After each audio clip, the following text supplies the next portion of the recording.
Estamos aqui mostrando a caixa que veio do balão da informática, com os produtos de informática.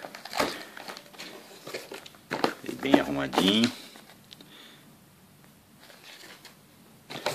Mouse, spray, cabo HDMI, comprido pra caramba. Fonte 600 watts, 1 GB Ultra 4,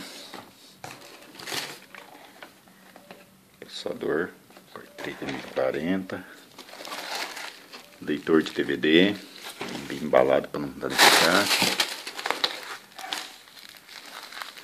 HD e por fim, último, a memória. É isso aí. Balão da informática entregou meu produto. E agora montar ele. Obrigado.